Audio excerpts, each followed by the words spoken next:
So sure enough, like, when you get over there, that's critical that you make it and you come down across Egypt and you go places you go across the Red Sea, across Saudi Arabia, Iraq, okay, that's easy. But then also, like, you're really close to Abu Dhabi, which I mentioned, and then, okay, the plane starts running wrong, right? And I'm watching, it's like, no, we're going right to Iraq. And it turned out we were just, like, circling around, but, yeah, right, exactly.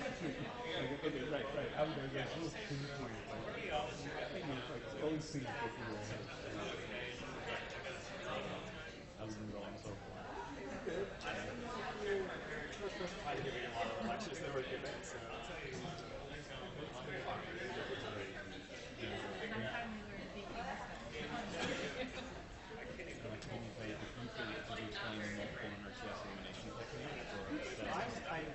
I referenced West and how he did some experiments with the asks to get those.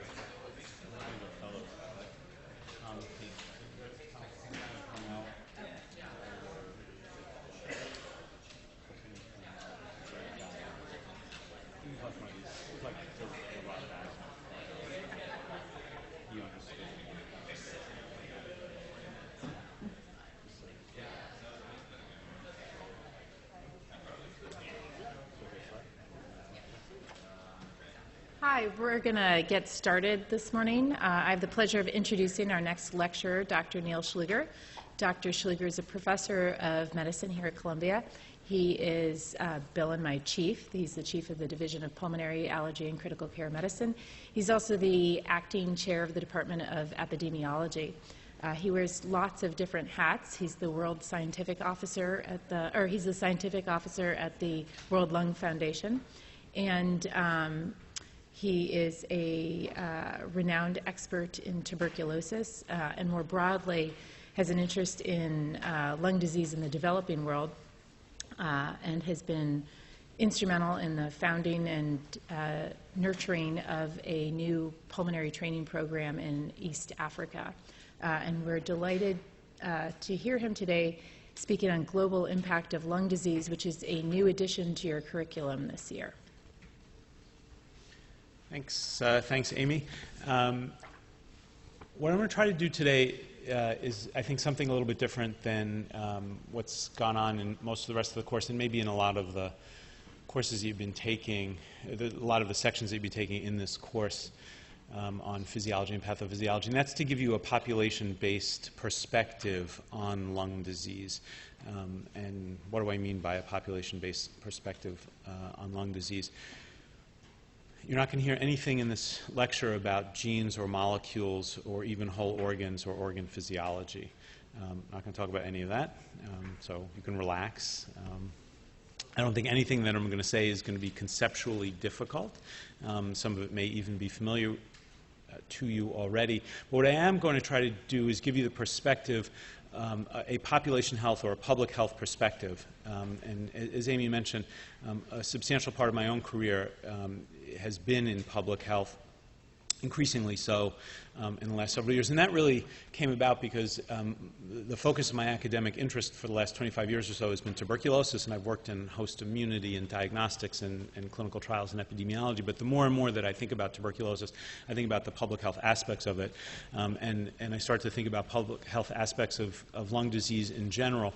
And what do I mean by that? What is a public health or population health perspective on disease? It's the idea that, first of all, the unit of interest when you think from a public health perspective is not an individual patient who's sick who you are providing care to as a physician.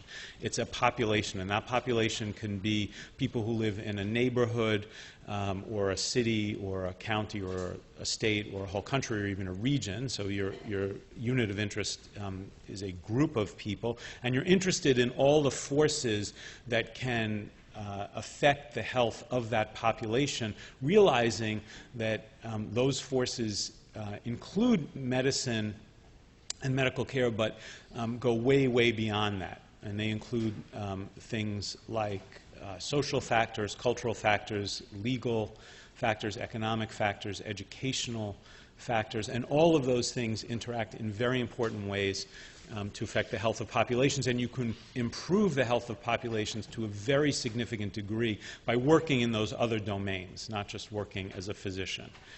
And what I'm going to do is apply that perspective to lung disease on a global level. Lung diseases, as I'll show you, are among the most important diseases in the world in terms of overall morbidity and mortality, and the forces that affect lung disease really can be addressed with all those different perspectives: legal, economic, political, social, cultural, education, and you can really have an enormous impact on the health of populations by paying attention to those. I hope that I'll be able to convince you of this, and also to get you to think about how this perspective might apply to all the other things that you learn about in medical school: heart disease and kidney disease, infectious disease, all that as well. So that's what we're going to try to do today. Okay? All right. Here's my disclosure sign. I have no disclosures. Okay. Okay. Leading cause of death in the world, 1990 and 2010. This comes from a very important project called the Global Burden of Disease Project. I hope you're familiar with this, the Global Burden of Disease Project. It's run out of something called the Institute for Health Metrics at the University of Washington in Seattle by Chris Murray. This is an enormous effort to come up with the leading causes of death and morbidity around the world. In 1990, the leading cause of death in the world, you can see there: ischemic heart disease, stroke, lower respiratory tract infection, COPD, diarrhea, TB, preterm birth complications, lung cancer, malaria, and road injury. There's been a little bit of a change over the course of 20 years. COPD is now the third leading cause of death in the world, but acute respiratory infections are still number 4. Lung cancer is number 5. TB is hanging on at number 10, although I always like to point out, since TB is what I do, if you have HIV infection and you die of tuberculosis, that death gets counted as a HIV death. There are about 500,000 of those. So if you counted those for TB, TB would be the 6th leading cause of death in the world. Malaria is no longer one of the 10 leading causes of death in the world, although if you look at years of life lost as opposed to just causes of death, malaria would be in the top 10 because young people die of malaria. Okay. So there's been some shifts, but what you can see here is that lung diseases are among the most important causes of death and disability in the world. So COPD, acute respiratory tract infections, cancers of the respiratory tree, tuberculosis are all those 4 are in the top 10 causes of death in the world. Asthma is not one of the top 10 causes of death in the world, but as I'll show you in a moment, the global burden of asthma is enormous, and the morbidity associated with asthma around the world is enormous. So these 5 diseases are the most important lung diseases in the world on a population level. Right? The number of people affected by them and who die from them is enormous on a worldwide level.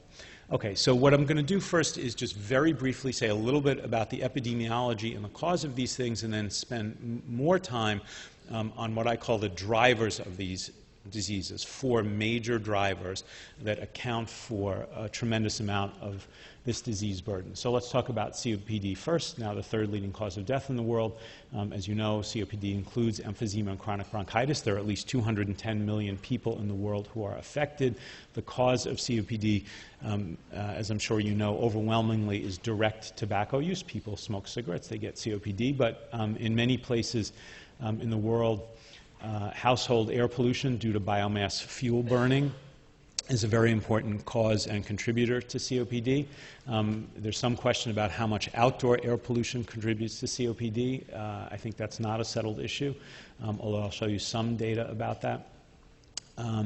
This accounts for about 3 million deaths annually, and importantly, this is one of the only top 10 causes of death in the world where mortality is still increasing. So death from heart disease and stroke is coming down, death from COPD is going up. As I said a moment ago, direct smoking of cigarettes is undoubtedly the leading cause of COPD in the world, but you should know that in many studies, this is a paper published just a couple of years ago, in many studies that have looked at this on a large-scale population basis, there does seem to be a measurable effect of secondhand smoking, so-called environmental tobacco smoke exposure on the risk of developing COPD. That's important to know as well. As I said, you can see There is a measurable risk. The odds ratio is not enormous for this, but it does seem to be consistently measurable across many studies. And as well, there does seem to be an effective exposure to biomass fuel burning. We're going to talk about biomass fuel burning in more detail later, but you should know that roughly half the world cooks or heats by burning biomass fuel in cook stoves in the home. And that does seem to be associated with an increased risk of developing COPD. These studies are difficult to do, sometimes because there's a lot of confounding by cigarette smoking in places where biomass fuel burning is used, but there does seem to be a measurable impact of biomass fuel smoke exposure on development of COPD. Okay, infection, the next on the list of leading pulmonary disease cause of death in the world. Acute respiratory tract infections account for almost 3 million deaths in the world. TB is about 1.5 million. So if you take just those two, you have, as you can see, well over 4 million deaths in the world. That swamps all other death due to infection in the world. Is there a pointer, or is it? I don't know. Okay.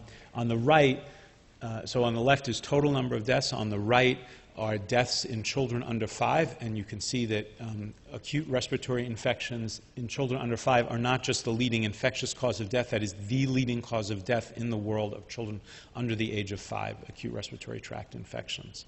Okay, so taken together, acute infections are hugely important. Acute respiratory infections are a hugely important cause of death in the world. So there are literally hundreds of millions of cases of acute respiratory infections in the world. We're talking here about mostly pneumonia of a variety of bacterial causes, pneumonia and influenza. And this, as I said, is about 2.8 million deaths per year. And there seems to be increased susceptibility to this in people with exposure to tobacco, household air pollution, and ambient air pollution, outdoor air pollution.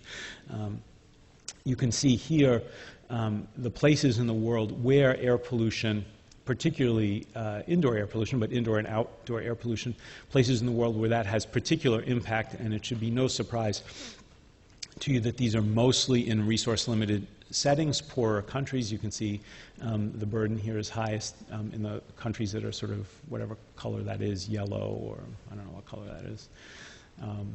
Maize, I suppose. In sub-Saharan Africa, South India, South Asia, Southeast Asia, and East Asia. Right? So those are, generally speaking, poorer regions of the world, and there's a lot of exposure to biomass fuel burning there, and that contributes very substantially, maybe 50% of death due to acute respiratory tract infections in those countries. This is one of the reasons why biomass fuel burning is so dangerous, particularly to children and also to women in most places in the world. Women are responsible for most of the cooking. This is certainly true in places in the world where biomass fuel burning is used as a source of energy, and this is a typical situation. You can see it's very smoky over this cook stove fire, and the woman's infant is strapped to her back, so the infant is exposed very directly to, as I'll show you later on, to extremely high levels of air pollution. And so women and children are extremely susceptible to respiratory infections from this particular exposure. Okay, let's just move on to cancer for a moment. Cancers of the respiratory tree, lung cancer, or cancer of the trachea or bronchus, account for about 1.5 million deaths in the world. That is more than any other cancer in the world.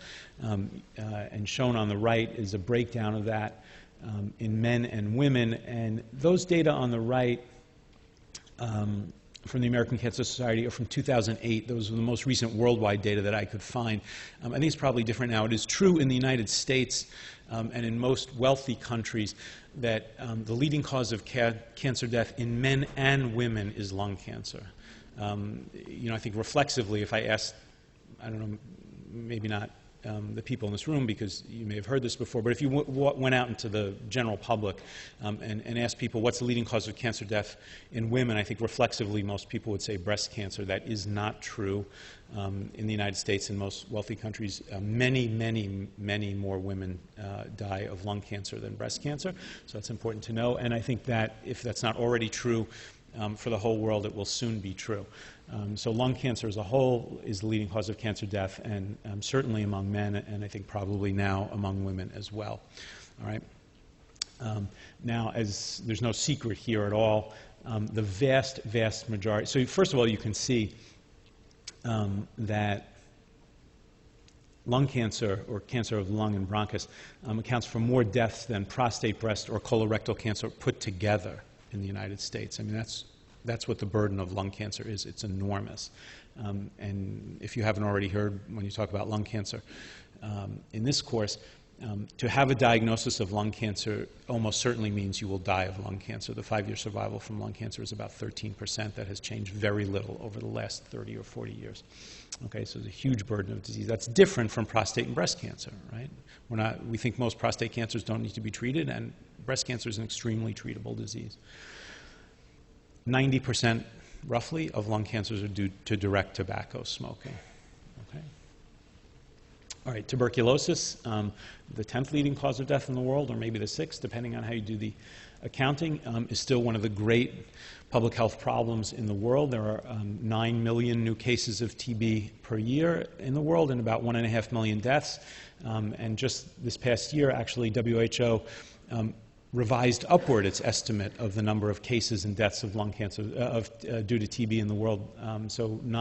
We used to say there were about 8.5 million cases and 1.1 million deaths. Turns out that's not really true. There are 9 million new cases and 1.5 million deaths. You can see here, again, that in general, the burden of tuberculosis follows this familiar west to east, north to south gradient that generally tracks with overall levels of economic development. So the highest rates of TB are, again, in sub-Saharan Africa and Asia, South Asia and China. India and China together account for 40% of all cases of TB in the world. And only about 22 countries account for 85% of all TB cases in the world, mostly poor parts of the world. The top line shows you the current trajectory of the TB epidemic in the world. TB cases are going down only at about a rate of 2% per year. I'd point out, that's according to WHO, I'd point out that 2% is actually within the confidence interval of the estimate of the number of TB cases in the world. So for all we know, TB cases aren't going down at all, but they're certainly not going down more than 2% per year. If we wanted to reduce or eliminate TB in the world by the year 2050, we'd have to get to a reduction of 20% per year, which is completely unimaginable in the current environment. So now, what does TB have to do with any of the things we've been talking about? It turns out over the last, I would say, 10 years, there's been a lot of epidemiology that suggests that tobacco has an enormous impact on whether or not one will develop tuberculosis having been exposed and what the outcome of that tuberculosis will be. These are data from a study that was done by a consortium which I chair, the Tuberculosis Trials Consortium. This is an international TB research consortium. We do phase 2 and phase 3 clinical trials in active and latent tuberculosis in 11 sites around the world. And these are data from a large trial looking at a novel approach to treating latent TB infection. That's not what I want to talk about. What I want to talk about is that when we analyze the data from this trial, which is a large trial, 8,000 persons were in this trial, the strongest predictor, this was a trial of patients with latent tuberculosis infection treated with one of two approaches to see which one was better at preventing the development of active TB. When we analyzed the data to see what risk factor predicted most strongly who would get active tuberculosis, it turned out that active cigarette smoking was the strongest predictor of who would go from latent to active tuberculosis. The hazard ratio was almost 5, which was more of a risk than HIV infection in this trial, which is quite stunning. Now, the HIV-infected patients in this trial were largely from the US and Canada. They were mostly on antiretroviral treatment, had pretty good immune systems, but even so, I think this is really striking, right? So cigarette smoking, a huge risk for developing active TB. And then just quite recently, within the past couple of weeks, this paper was published by colleagues of ours actually in Hong Kong, Cici Liang and Wingwei Yu from the Hong Kong Chest Service, showing that if you treat patients for active tuberculosis, the success of that treatment is substantially affected by whether or not they use tobacco. So the rate of relapse after treatment for TB in smokers is shown on the top line of those three, and you can see it's quite a bit higher than patients who don't smoke cigarettes. Okay? And overall, as I said, there's been a lot of work on this in the last 10 years. You can see that active smoking, the second to last line on that table, accounts for, in adults anyway, 20% of cases of tuberculosis in the world. This is expressed in terms of what's called population attributable fraction. You know what this is? Population attributable risk or population attributable fraction. That's the, if you take the total burden of a disease and you say what proportion of it is accounted for by people with a certain characteristic, taken as a group, that's called a population attributable risk. So your risk of any given disease, let's say the effect of diabetes on tuberculosis. So someone with diabetes and latent tuberculosis has a relative risk of developing active tuberculosis compared to a completely healthy person of 2, for example. So that's not a very, relative risk of 2 is not very high compared to the standard, right, of 1. And you say, well, okay, so it's not that big a deal. For any individual diabetic, that person's risk of getting TB is not going to be that high. But if you look at on a global scale, there are an enormous number of diabetics in the world. So the diabetic population contributes enormously to the burden of TB. And the way we express that is something called population attributable fraction.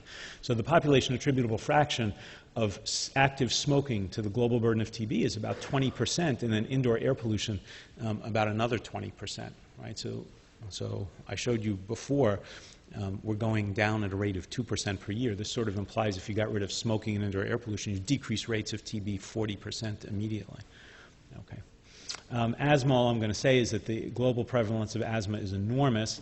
There are over 300 million persons with asthma in the world, and although asthma is not often fatal, in the United States there are about somewhere between 5,500 and 6,000 deaths per year of asthma, and there are about 25 million asthmatics.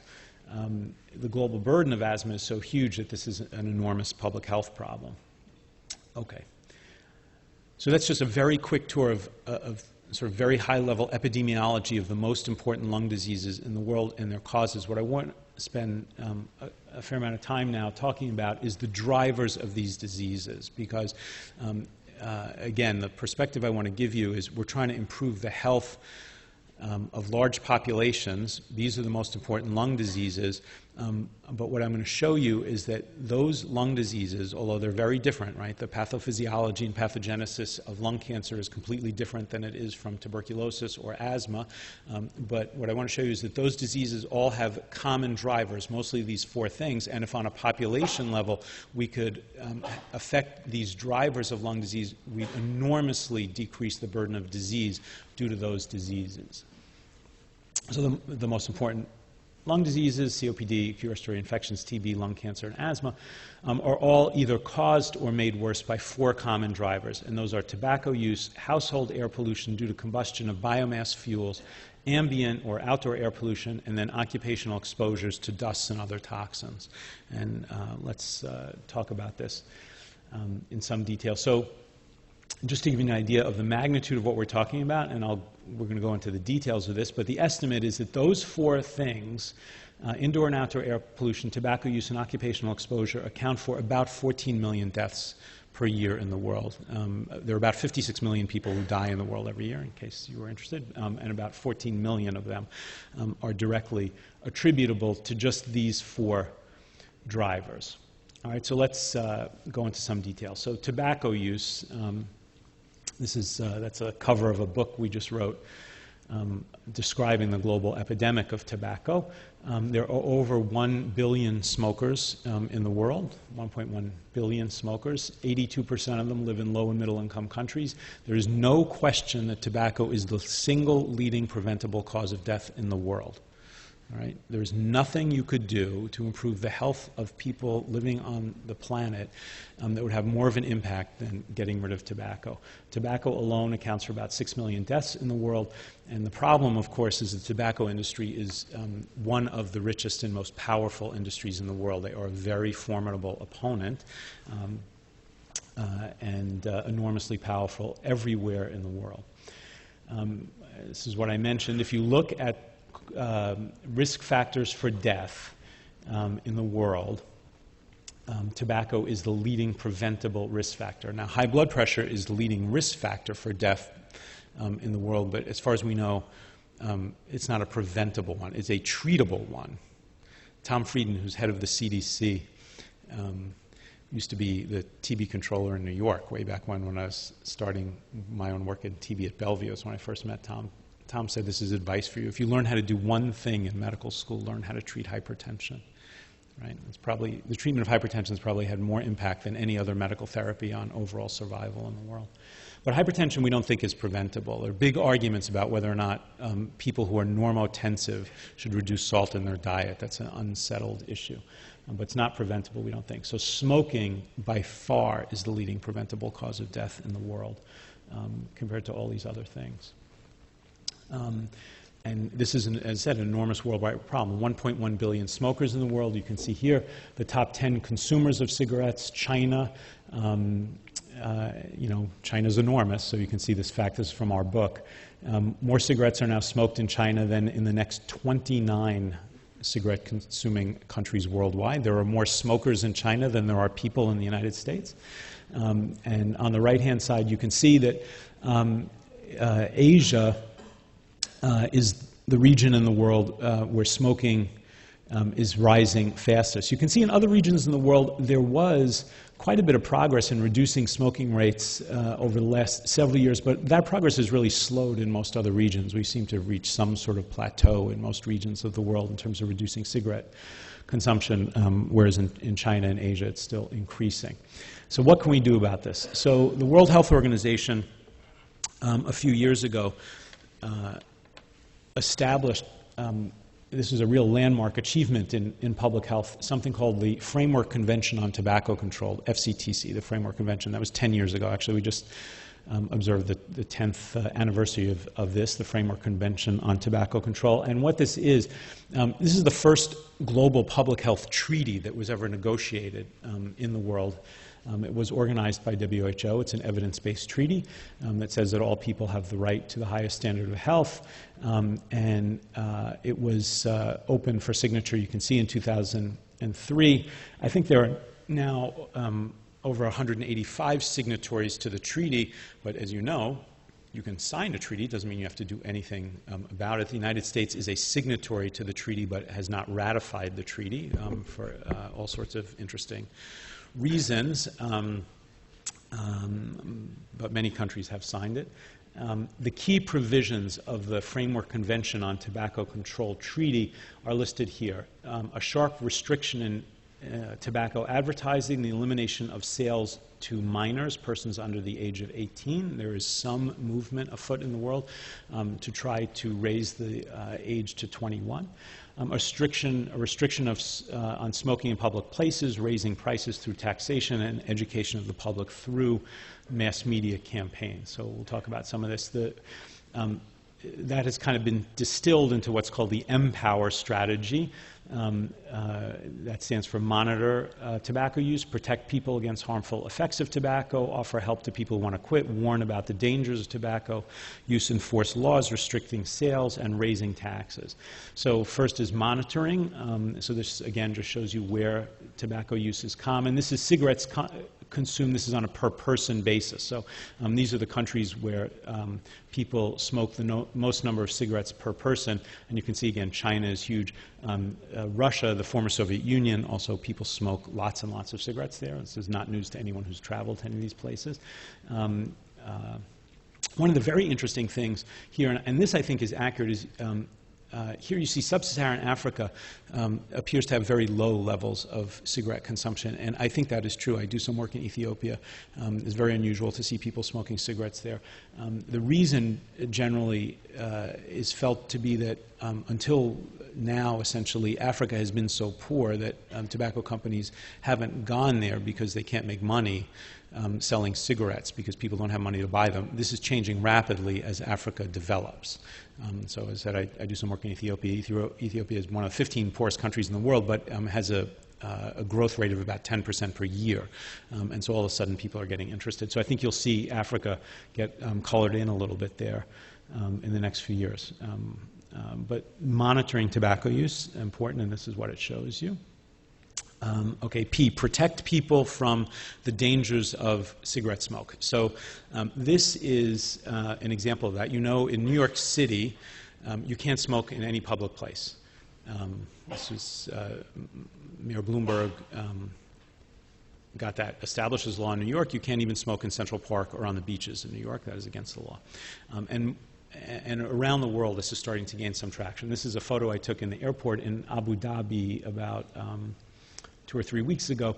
This is, I don't know if you can read it, it's a smoking cube. So this is just in the hallway in one of the corridors in the airport. You're walking past the gates. And if you want to smoke a cigarette, you go into this smoking cube. And this is to protect people against the dangers of secondhand tobacco smoke. But what I think, and that's how all those laws got passed, right? Mayor Bloomberg was able to get laws passed in New York banning smoking in public places because the rationale was that it was protecting innocent bystanders from tobacco smoke and protecting. I showed you data before that exposure to secondhand smoke, increases your risk slightly but measurably of things like COPD and probably lung cancer and things like that as well. But the real effect of this, I think, is to create an idea that smoking is socially or culturally unacceptable behavior. And I think that's been the real impact of that. And I think when I saw this is why I took a picture of it, it reinforced that for me. So this is a cube in the middle of an airport. If you want to go in there and smoke, it's almost like you're, and I don't want to be disrespectful to any of those people, it's almost like you're looking at animals in a cage at the zoo. Ooh, look at that, look at that odd behavior or whatever it is. These people sort of putting themselves on display in the middle of the airport in this cube. And I think it creates sort of a useful negative stigma about tobacco use. We in New York are so used to not being exposed to this that if you travel around, I go down to Atlanta frequently, do some work with CC, go down Atlanta. You go to a restaurant in Atlanta, you walk in, everybody's smoking, and you walk in and it's sort of shocking because you're so used to not seeing that and not smelling it really. And so I think these bans on smoking in public places, they do provide a measure of protection that's measurable. If you do pulmonary function tests on bartenders before and after these smoking bans went into place, you can see that their pulmonary function is better after the smoking ban. So that's good. But I think the larger impact is to create this idea that smoking is culturally or socially unacceptable or deviant behavior in some way. Same thing. This is a nightclub in Addis Ababa, if anyone's in Addis. Mama's Kitchen, great place to go, live music, good food, very inexpensive. This is a picture you would not have been able to take 10, 15 years ago anywhere, right? Any live music venue in the world, if you were sitting in the back, you could barely see the musicians. I remember when I was a kid, used to go to basketball games at Madison Square Garden. If you sat in the 400 section by the fourth quarter, you couldn't see the court because there was this cloud of smoke there, and that just doesn't happen anymore. But we take this for granted in New York, but only around the world, only 16% of the world's population is protected by laws that ban smoking in public places. So there's a lot of work yet to be done here on that score. Okay, so MPO and Empower offer help to those who would quit. The good news is that most people who smoke cigarettes would like to quit. And most smokers know that it's bad for them. Most smokers will make multiple attempts to quit over the course of their life. The problem is that it's very difficult to stop smoking, and most quit attempts are unsuccessful. Okay, smoking cessation, this just gives you some idea of the relative efficacy of various means of smoking cessation. You can see there that the so-called cold turkey, without any help of nicotine replacement or drugs, the cold turkey success rate is less than 10%. Various pharmacologic aids for smoking cessation increase the odds of successful quitting, but not by that much, right? So smoking cessation is very important. You as physicians need to ask every single person you see, every single patient you see, you must ask them if they smoke cigarettes. If they say yes, you must tell them they should quit. Just doing that will motivate certain people, but the reality is, on a population basis, smoking cessation probably is going to be the least effective thing that we can do to reduce death and disease from cigarette smoke. Okay? All these other things that I'm talking about are much more important. It doesn't mean you shouldn't do it. You should do it. But just realize that it's very difficult, and in the great scheme of things, is probably the least effective thing we do to limit death and disease from tobacco. I'm not going to talk about this in any detail except to point it out. This, you know what this is? These are e-cigarettes. It's very fancy-looking e-cigarettes from an e-cigarette boutique in Paris. E-cigarettes are extremely controversial. It's very interesting because within the public health community, there's enormous debate about the role of e-cigarettes in reducing harm from tobacco use. I have to say that personally, I'm on the side of this debate that thinks that they have a role for, I think there's no question that if you were a 2-pack-a-day cigarette smoker, you were probably better off smoking e-cigarettes than smoking tobacco cigarettes. But beyond that, I think they should be very heavily regulated. I don't think we know really anything about their real efficacy, about their long-term harm. If you smoke these for 20 years, I don't think we know anything about that.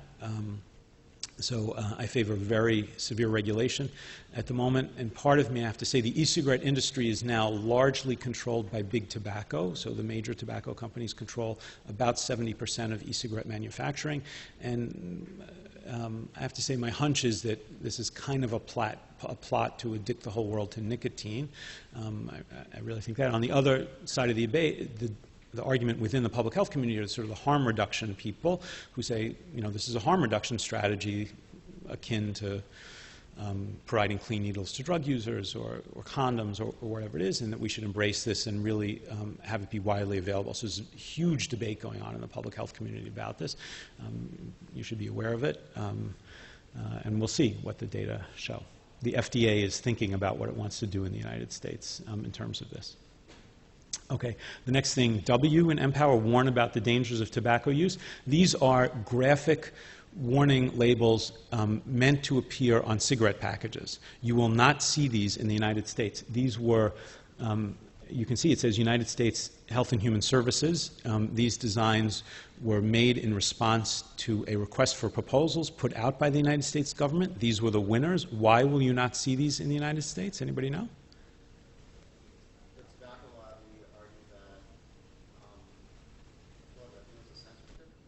Right? It was an infringement on their right to corporate free speech. And they won that case. Right? So companies are people too, apparently, in the United States of America. And they are entitled to First Amendment protections. I mean, that's kind of a novel legal theory, but it worked. There are other countries in the world that do use these. Australia is probably the leader in the world. Bangladesh has just started to do this, where the law says in those countries that 75% of the cigarette package has to be covered with these graphic warnings. Okay, and we know that graphic warnings are much more effective than any other kind of anti-tobacco advertising. You've seen the Truth Campaign on TV, maybe. These are ads that use irony or humor. That is much less effective than graphic warnings. You see some of these now on TV. There's, I think, a pretty effective one of a woman speaking through a tracheostomy, saying that if you're going to be a smoker, you should record yourself reading bedtime stories to your grandchildren before you get sick. Otherwise, they'll never know what your voice really sounds like. I think that's an effective ad. So these are effective. As I said, at the moment, you will not see these in the United States on cigarette packages because the tobacco industry won its case. Okay. enforce bans on tobacco advertising. I think these things are all familiar to you. These are the ways cigarettes are advertised. They're advertised as being a cigarette use is associated with being young, having fun, being athletic, being attractive. The cigarette industry has done a really good job of creating those images around the world, and these are very powerful images to counter. And I think the tobacco industry is much better at doing this than we are at educating people about the harms of tobacco. There's a study done in Washington State over a long period of time where they instituted, starting in grade 3, an anti-tobacco education program that was age-appropriate and continued all through high school. And then they followed all those so half the school districts in the state got that special curriculum and half didn't. And then 2 years after graduation, they contacted all the graduates from high schools in Washington State, and turned out the smoking rates were identical in both groups. And that just points out that at the moment, tobacco companies are much cleverer at their advertising than we are at ours. So this stuff really works, as does sponsorship of things like sporting event and cultural activities. There's, in the United States, there's much less of this than there used to be. But there's still a lot of it. I mean, I'm not a NASCAR fan, but I don't know if this is still true. The NASCAR championship used to be called the Winston Cup. I don't know if that's still true. You know, Winston cigarettes sponsored NASCAR. You can see there's a Marlboro one. The one on the upper right kills me. I'm a huge Roger Federer fan, and that's Roger Federer's face on Davidoff is a Swiss tobacco company. He no longer endorses tobacco. And then the bottom is a women's professional volleyball league in Japan, and that JT that you see on the wall stands for the Japan Tobacco. JT is Japan Tobacco. That's the big Japanese tobacco manufacturer. So this stuff really works. You know, sponsorship of cultural events, sporting activities, really, really works to sort of give a good impression for tobacco companies and kind of insinuate their products into the daily lives of people who are doing very popular things. All right, so that's one. Okay, and R, the last thing in Empower, raise taxes on cigarettes. There's no question that in the short term, even the short to medium term, nothing decreases tobacco consumption as much as raising prices. And this has been shown in every single country in the world where this has been done.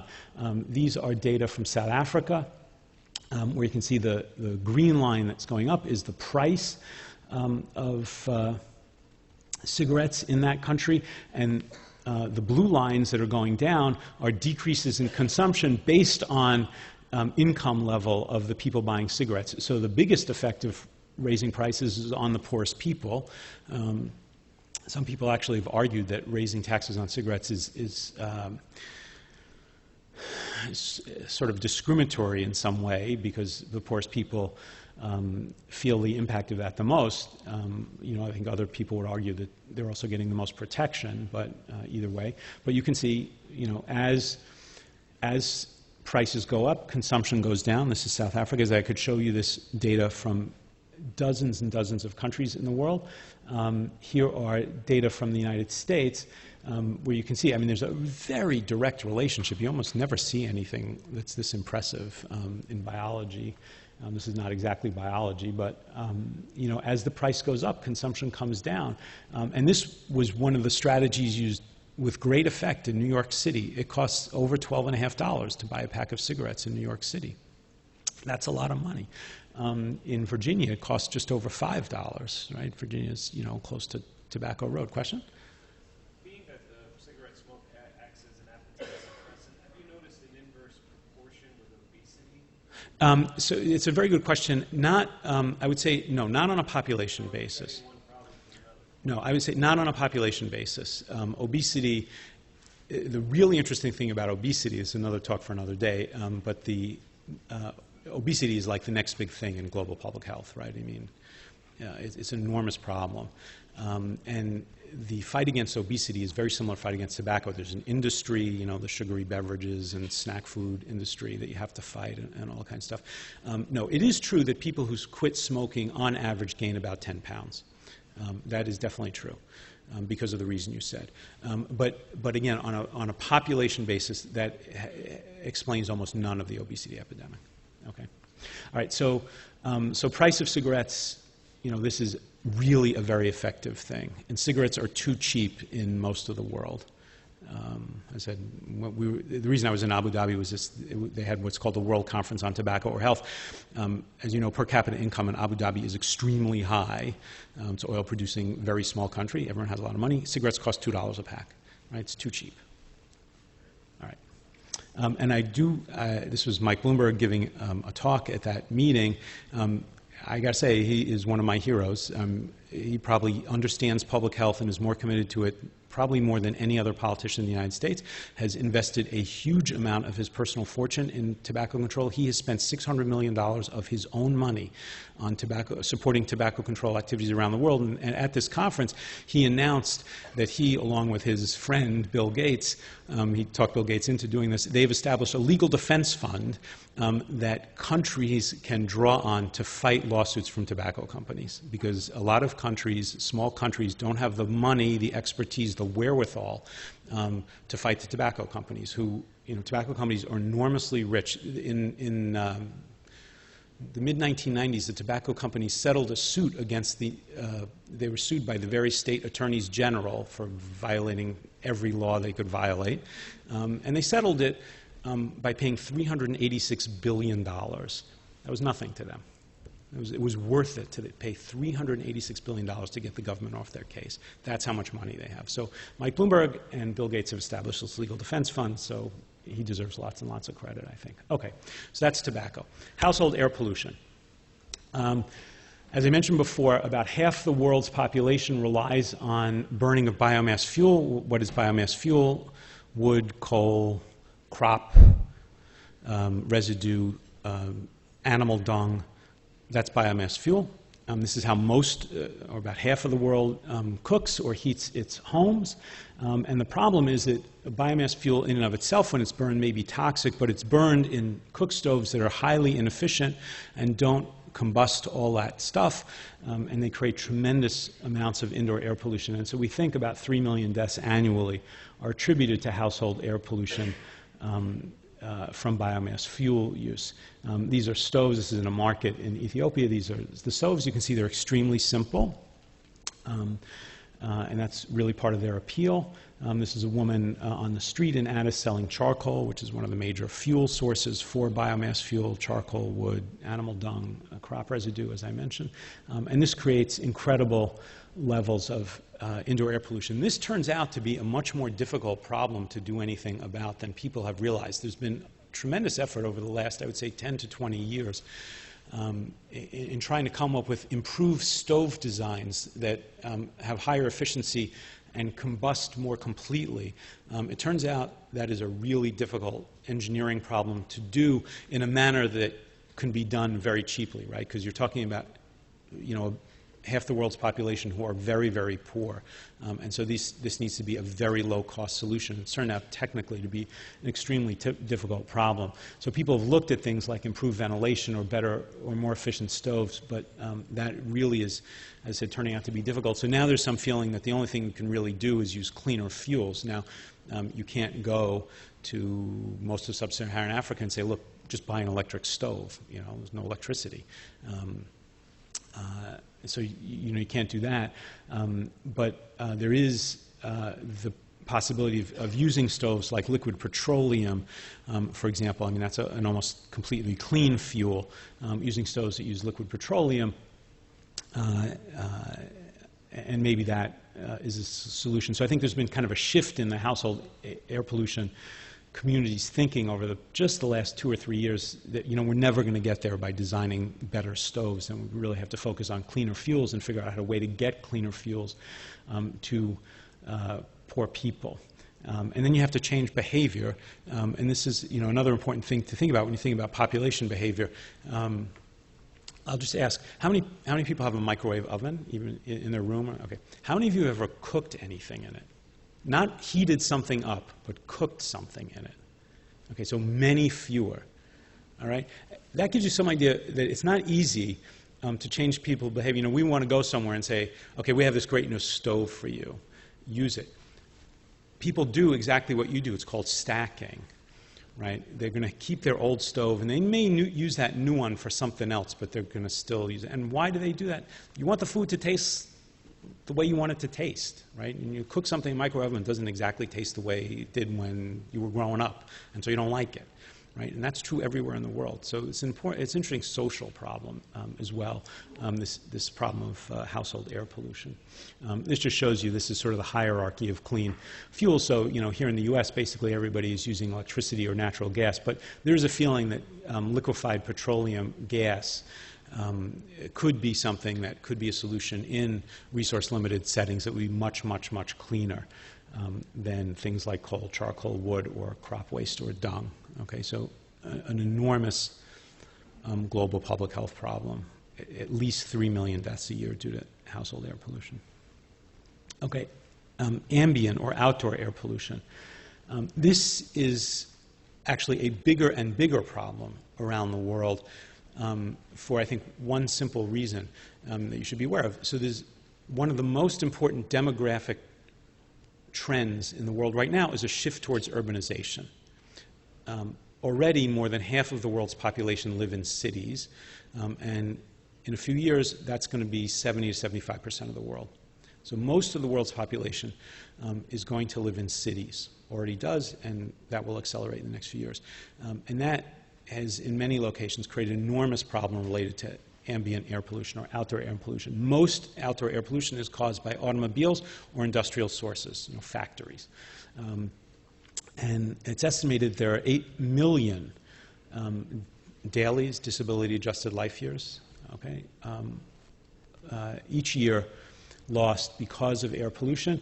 And again, most of this disease burden is in low and middle income countries.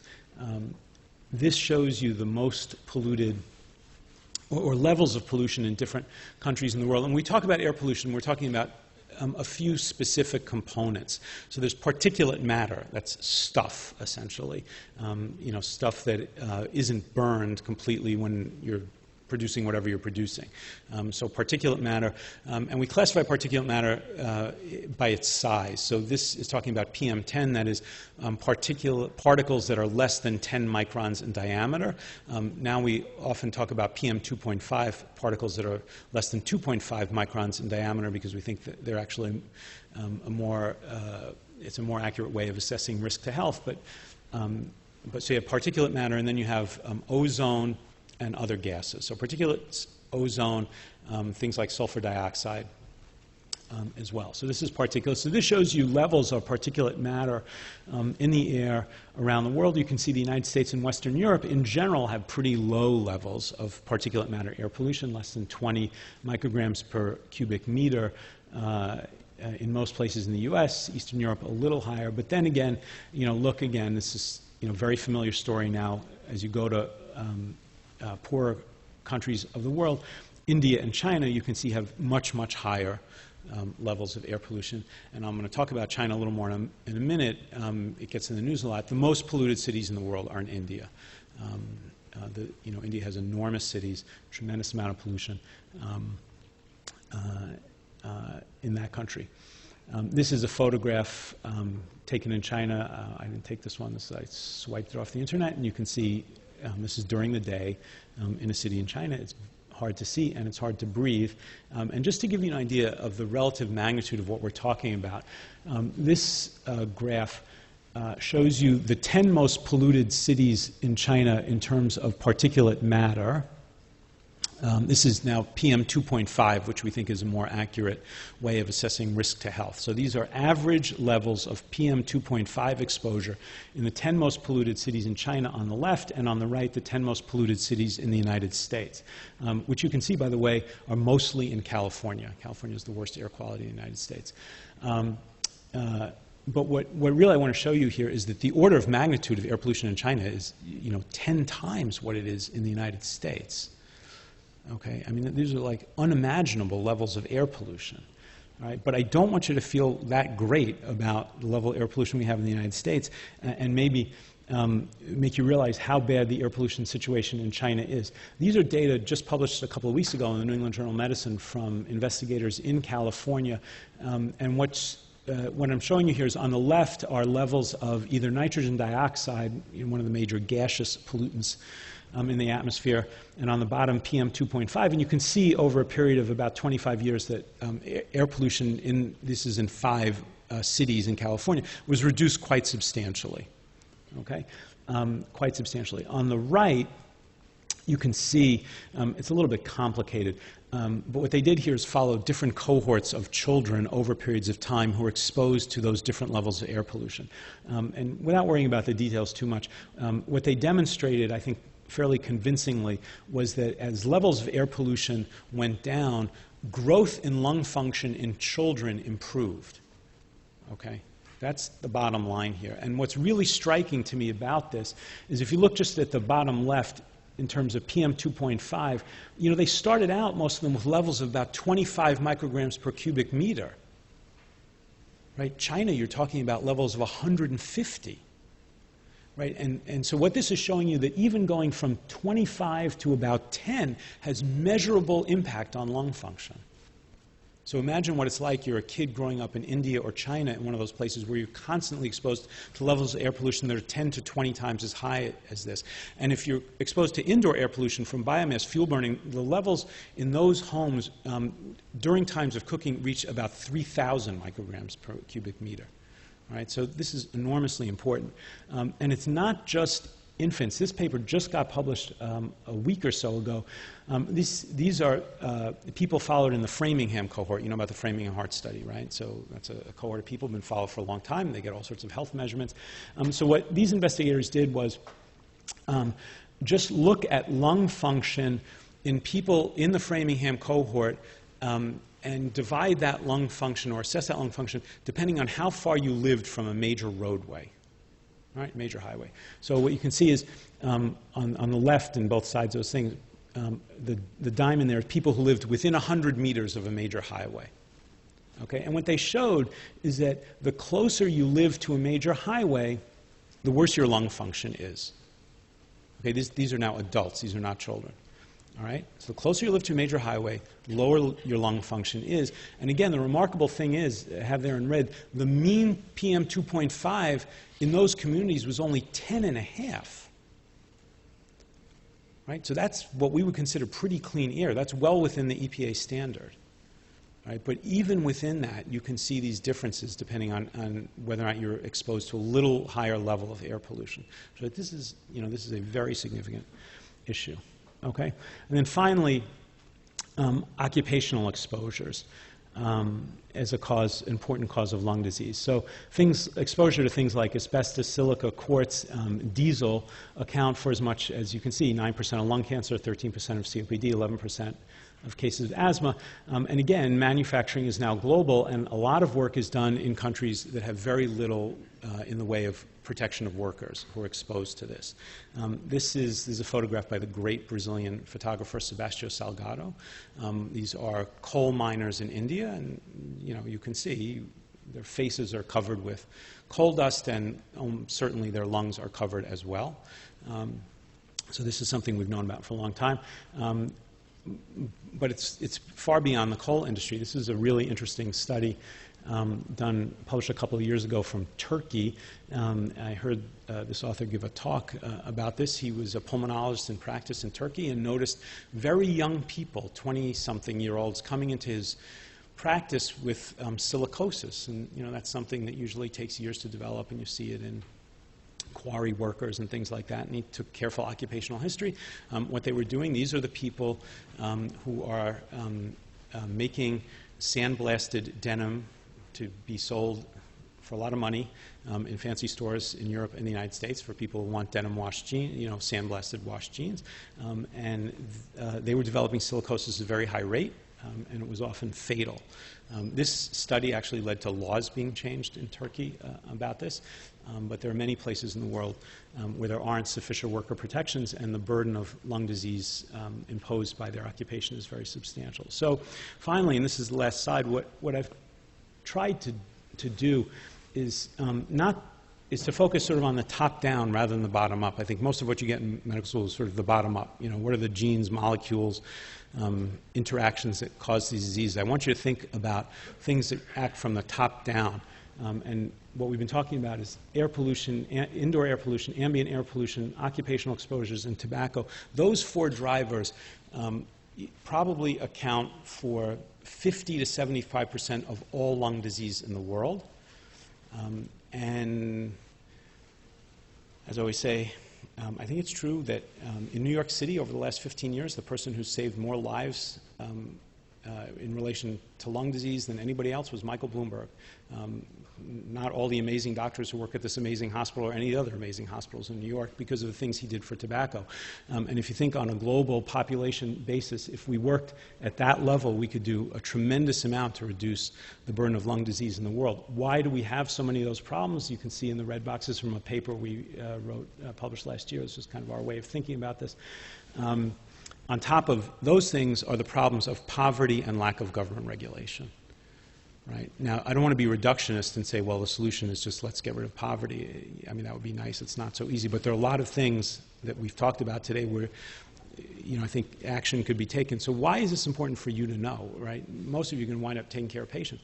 It's important for a lot of reasons. First of all, physicians are tremendously influential in society. I think that's a good thing. People respect physicians for the education they have and the commitment they have to the health of the people that they serve. So we're in a privileged position to have influence on a lot of these issues. So if nothing else, I would hope that if you think about things, you would lend your support, intellectual, political, social, to the efforts to reduce those drivers of disease. But some of you may choose to work in those areas, and that's a great career to have, and you should be encouraged if you want to. So I'll leave you with that, and if there's any time for questions, I'm happy to take them. Thanks very much.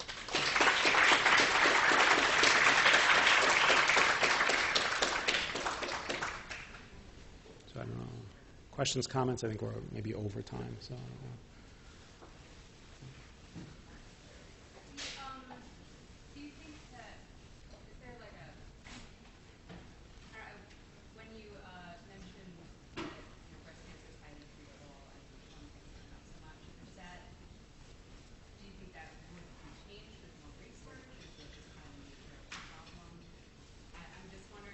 No, I mean, there's a tremendous amount of research into lung cancer. It's just, some things are hard.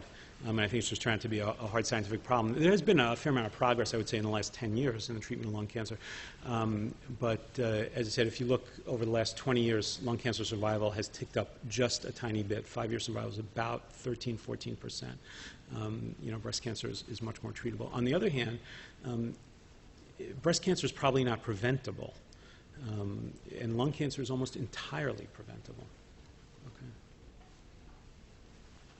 In terms of the smoking cessation, were any of those subjects using nicotine supplements or with regards to the cold turkey? Right. So smoking cessation, I don't know if there's going to be a whole, I think Amy's going to talk about that in detail, smoking cessation. As I said, it's really important, and you need to do it in everyone who smokes. It has a role. Okay. All right, thanks very much. I think So we're going to take a really short break, like 5 minutes, and then we're going to have our lecture on asthma.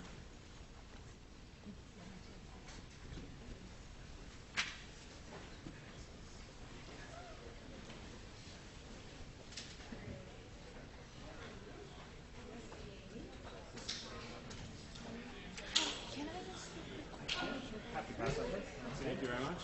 Happy Easter, or do you celebrate Easter? Big dinner on Sunday. Yeah. I was saying it's good that it's Passover because all the pizzerias will be closed on Sunday anyway, but we couldn't eat it anyway. So it's always such a bummer when Passover ends on Sunday and all the pizzerias are closed. I don't know where this has become a thing, but like Passover, pizzas become like the way to end Passover. It's a religious ritual in its own way. I'm already loaded up here, I think. Oh. Beverly, how are you? Hey, how are you? Good to see you. Good to see you. All right, it's all yours. Oh no, I'm not loaded on this, I'm loaded on that. That's okay. Oh, here we have our... Hello. Hello, how are you? I'm well.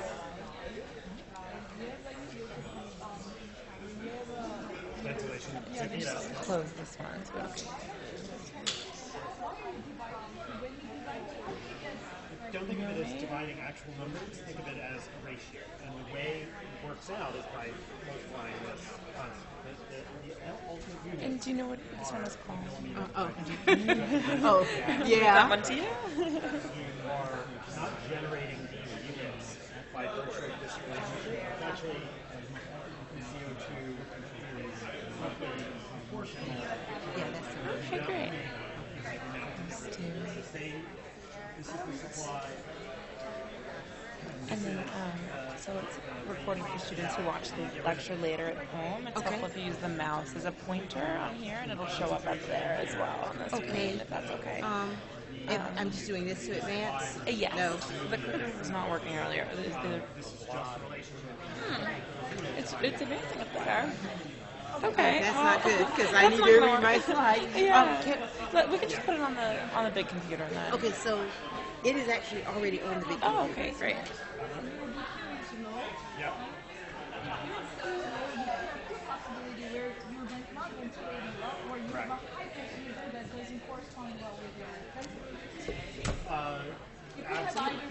Okay, and now the clicker's working.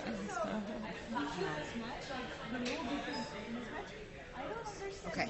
And it's changing on the computer as well. Okay, great. But And I don't think I have to really point to anything, but if I have to point, then the mouse Then is in I- here. mouse. Okay. And I think I can make it. if you want this mic also, so you can walk around and put that on you, or this mic. Oh no, I'm not. For asthma, I'm not gonna walk around. But thank you very much for the offer You're welcome. to be interactive. Right there, if anything crashes, also. Oh, okay, We're down to that's help where you are, My like- name is Taylor, so yes. Give me that look. Okay. Right. Relative Will to do. this, relative to however much flow you have, ventilation changes. Actually, I'm learning. so in these low units, the AO2 is going down, the CO2 is going up. It's just under ventilation of this unit relative to its blood flow. And here, the AO2 is going up, the CO2 is going down. Okay, but this has very little blood flow compared to this. Okay, so this is contributing a lot to the final mix. This big mix, little contribution. The final mix, when you measure it sticking in somebody's artery, is being dragged down by this low KO. Okay. Yes. Absolutely. Absolutely. Yeah, let's table. We'll leave this up here and we'll come down after Dr. Sheehan. I don't need a board. Hi, everybody. If we could take our seats. I know that was a short break, but you have your first small group session today, so we want to get you there on time. So it's my pleasure to introduce our next lecturer, Dr. Beverly Shears. Dr. Shears is joining us from the Department of Pediatrics. She's a pediatric pulmonologist and associate professor in that department. And Dr. Shears' research has focused on asthma in urban children, and with a particular focus on traditionally disenfranchised groups. So we're happy to have her speak to us today. Thank you. Good morning. I'm Beverly Shears, as she said, from Pediatrics over in the Children's Hospital. We send greetings from the children. Hope there's some budding pediatricians and pediatric subspecialists in the room. The topic of my talk today is asthma. My only disclosure is that I am the recipient of grant funding from the National Institutes of Health and specifically National Heart, Lung, and Blood Institute. During this morning's talk, I will define asthma, review its pathophysiology, talk a little bit about the epidemiology and identify risk factors for the development of asthma, talk some about the clinical presentation and diagnosis, how we make the diagnosis, and then end with treatment and prevention. I hope by the end of this talk you will be able to define asthma and list its three major components, discuss the physiologic effects of asthma on respiratory system mechanics, and explain the classes of medications used to treat asthma. So what is asthma? Asthma is a chronic disease of the airways that is characterized by three major components: bronchoconstriction, airway inflammation, and airway hyperresponsiveness. Now, although I have listed these three components as separate entities, there is interaction among the three, and all three components lead to airflow obstruction. Asthma is a chronic disease of the airways. So by chronic, I mean long-standing. It's always there. There is no cure for asthma, but asthma can be controlled. There is a paradigm in asthma that while asthma is chronic, long-standing, it is also characterized by acute exacerbations, colloquially referred to as asthma attacks, followed by relatively asymptomatic periods. And it's this acute on chronic disease that makes it sometimes difficult for patients to understand why we want them to take medications even when they're not symptomatic. Asthma is a chronic disease of the airways. It is not primarily a vascular disease. It does not deal with the spongy part of the lung, the parenchyma. All the action in asthma is in the windpipes, the airways. So what happens in the airways in asthma? Let's start with bronchoconstriction. Bronchoconstriction is narrowing of the radius of the airways due to contraction of the smooth muscles surrounding the airways. So as depicted in this picture, these bands around this normal airway represent smooth muscle. And right now in this picture, the muscles are relaxed and the lumen of the airway is completely opened. However, in bronchoconstriction, those muscle bands get tight. And when they tighten, the lumen of the airway becomes smaller. Bronchoconstriction is at least partially reversible. And this is a feature that distinguishes asthma from other chronic lung diseases, specifically chronic bronchitis and emphysema. The bronchoconstriction is reversible in asthma. So how does bronchoconstriction occur? The response to a variety of stimuli, including allergens, irritants, respiratory viruses, breathing cold air, exercise, is regulated by the autonomic nervous system. And as I hope you already know, have you all done nervous system already? Okay, good. Okay, there are three pathways: parasympathetics, sympathetics, and the non-adrenergic, non-cholinergic pathway. The cholinergic parasympathetic fibers run with the vagus nerve, and they release acetylcholine, which binds to muscarinic receptors in airway smooth muscles and leads to airway smooth muscle contraction. Now, talk about a simplified version of what has happened. But what I want you to get from this is that bronchoconstriction is mediated through parasympathetics with the release of acetylcholine. Activation of the sympathetic adrenergic fibers results in the release of a neurotransmitter, norepinephrine, which does not have a major effect on airway smooth muscles. But activation of sympathetic adrenergic fibers on the adrenal medulla leads to the release of epinephrine. Epinephrine is a circulating hormone that is classified as a catecholamine that binds to beta-2 adrenergic receptors in airway smooth muscle and leads to bronchodilation. Now, the non-adrenergic, non-cholinergic fibers can be either excitatory or inhibitory. The excitatory pathway is through substance P binding to P receptors in the airway smooth muscle wall and leading to bronchoconstriction.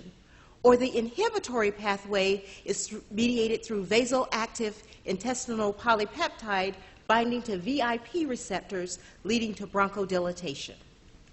However, when you're thinking about bronchoconstriction, it's this first pathway, parasympathetically mediated cholinergic release, bronchoconstriction. Bronchoconstriction also alters the mechanical properties of the airways by reducing the extraluminal airway caliber. So basically, bronchoconstriction squeezes the windpipes and makes the caliber smaller. Whenever the caliber of the airway is smaller, that results in increased airway resistance. So you can see, breathing through something this large, airflow is a lot easier than breathing through something this large. And in children, the airways are even much smaller, sometimes like breathing through a straw. So in summary, bronchoconstriction is airway smooth muscle contraction mediated by the parasympathetics traveling with the vagus, and the physiologic effects on the respiratory system mechanics are reduction in the radius of the airways, increased airway resistance, and airflow obstruction. Let's move on to airway inflammation.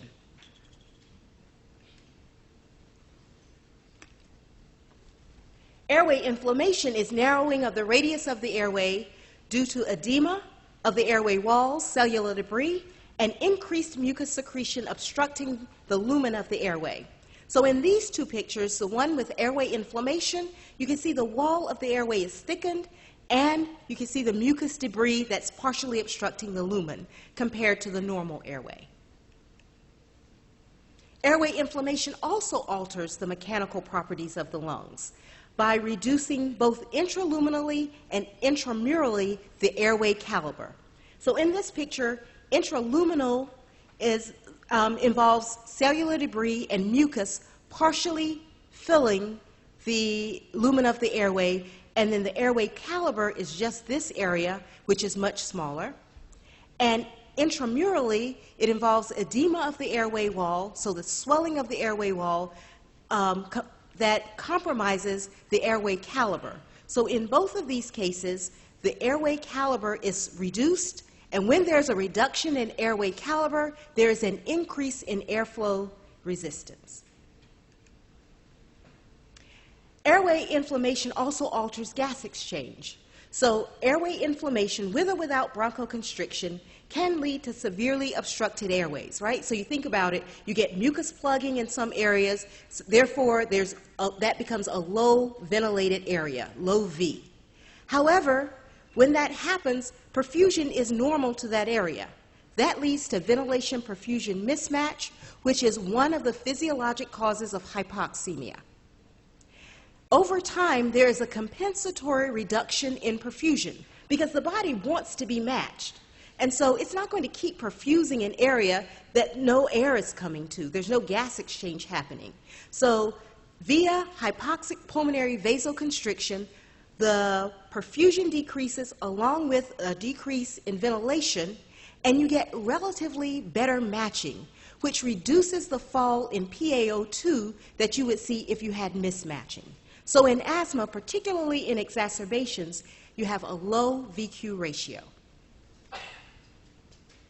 Now, I put this slide in to remind me to tell you that airway inflammation is much more complex than we have time for in this 50-minute lecture. But also, it involves lots of inflammatory cells and even more mediators. But for the purposes of this talk, I want you to focus on 3 cells that are activated in airway inflammation. Mast cells, which are white blood cells that release histamine. And histamine does 3 things. It causes edema of the airway wall, it leads to an increase in mucus secretion, and there is some smooth muscle constriction. So here is where airway inflammation and bronchoconstriction sort of mix, they intermingle.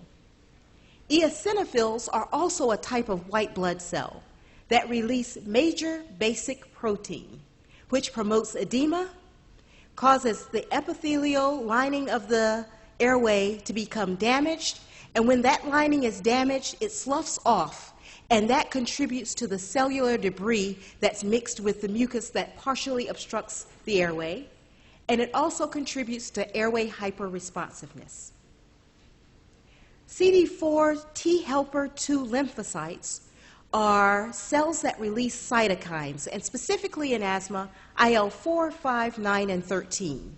Cytokines are cell signaling molecules that promote cell-to-cell communication and stimulates the movement of cells towards sites of inflammation. So airway inflammation involves edema of the airway wall, with mucus secretion and injury to the epithelial lining of the airway with cellular debris, mediated by mast cells, eosinophils, and T helper lymphocytes via cytokines. The physiologic effects of airway inflammation on respiratory system mechanics are a decrease in the radius of the airway, an increase in airflow resistance, leading to airflow obstruction. There are also physiologic effects on gas exchange, where airflow obstruction leads to decreased ventilation and a compensatory drop or decrease in perfusion, and in asthma you get a low VQ ratio. Hyperresponsiveness. Airway hyperresponsiveness is defined as increased sensitivity or irritability of the airways in response to a variety of stimuli. I like to think of it as the airways being sort of extra twitchy. And when you come into contact with an allergen, a viral infection, or some other stimulus, you get an excessive airway narrowing, an excessive bronchoconstrictive response, as well as an excessive or an exaggerated airway inflammatory response with increased numbers of mast cells and eosinophils being released. You do not have this slide, don't panic. It'll be in your file this afternoon. I just could not do the slide that's in your packet. So airway hyperresponsiveness, it can be either variable or persistent. So in response to these stimuli that we've talked about, allergens, respiratory infections, viruses, occupational exposures, you get an exaggerated inflammatory response with some bronchoconstriction, and it's variable because sometimes just removing the patient with asthma from that stimulus reverses the bronchoconstriction and inflammation with or without the use of medication. So you get reversible airflow obstruction. That's variable airway hyperresponsiveness. An exaggerated response, but then it completely reverses. In long-standing disease or severe asthma, the other type is persistent airway hyperresponsiveness that results in not just inflammation and bronchoconstriction, but actual structural changes in the airway with edema of the airway wall, subepithelial thickening, and smooth muscle hyperplasia. And this persistent hyperresponsiveness can lead to airflow obstruction with airway remodeling, so some permanent changes occur in the airway.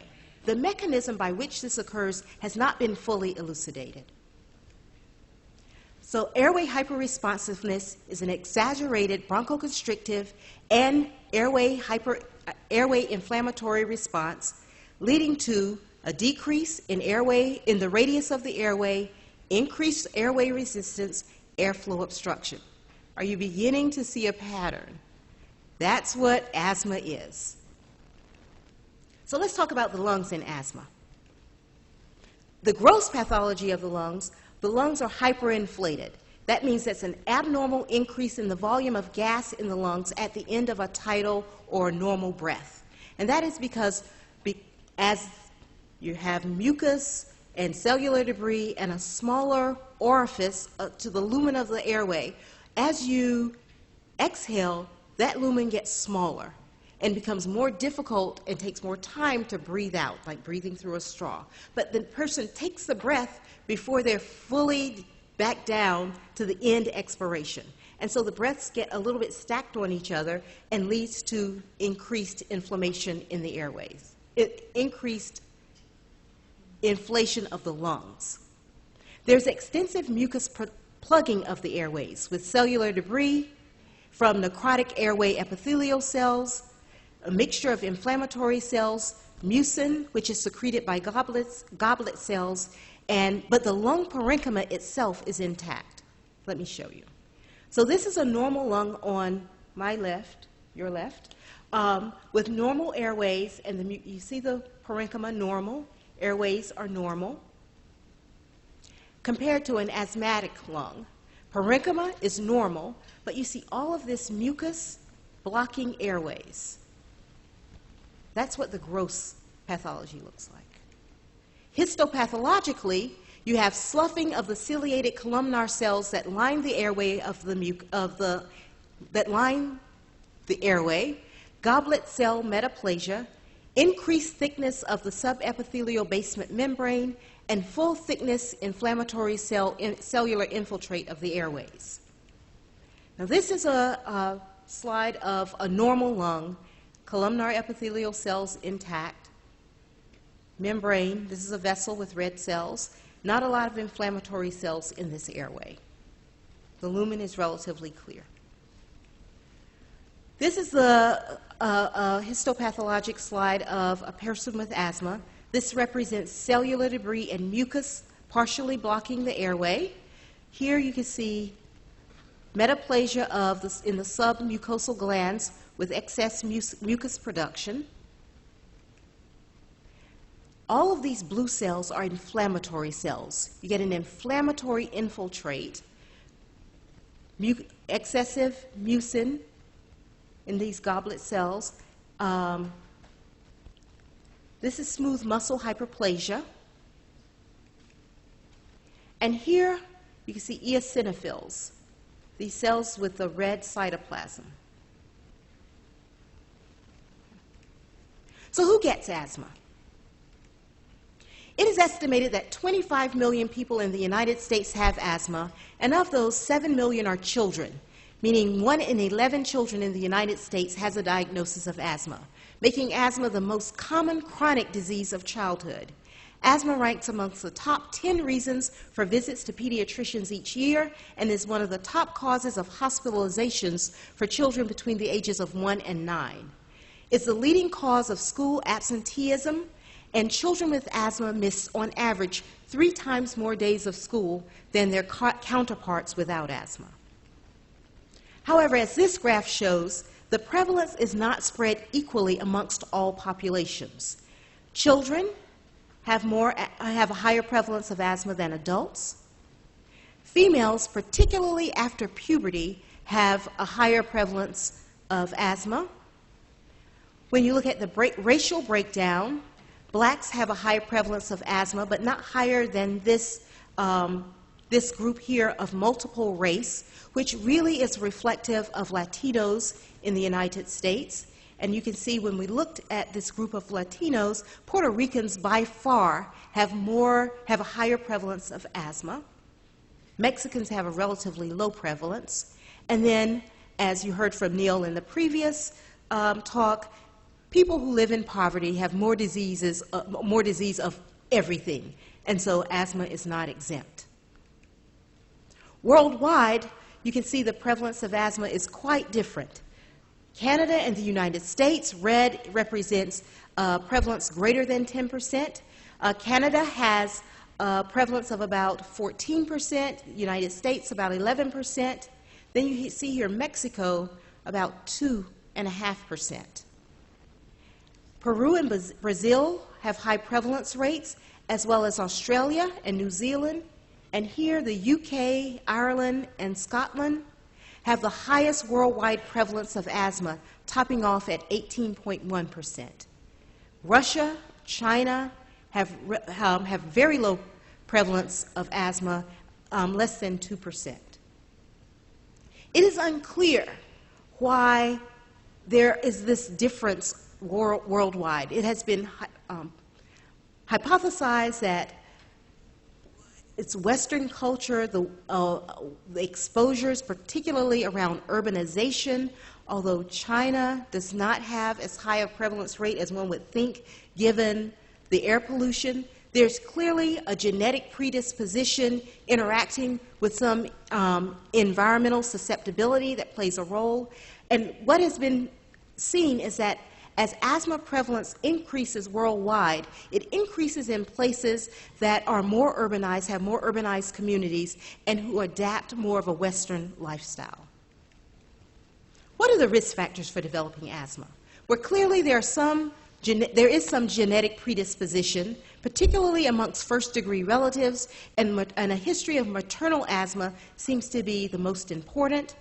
A history of atopy, particularly atopic dermatitis, eczema, rhinitis without a cold, your nose is always running but you don't have a cold, an elevated IgE level, particularly in the first year of life, and food allergies. Occupational sensitizers, particularly people who work with animals, with chemicals like sulfur dioxide and ammonia, latex, and flour or other kind of aerosolized powders. Indoor allergens and irritants such as house dust mites, exposure to environmental tobacco smoke, pests, cockroaches and mice, infections, particularly in early life, lower respiratory tract infections with respiratory syncytial virus and rhinovirus, exposure to pets, particularly cats and dogs, and fungus and moles. There are some studies that have come out that say that if children have early and continuous exposure to dogs or cats, so you bring the baby home from the hospital and you have a dog or a cat, that may be actually protective. But having a cat or dog come into an environment may increase one's risk.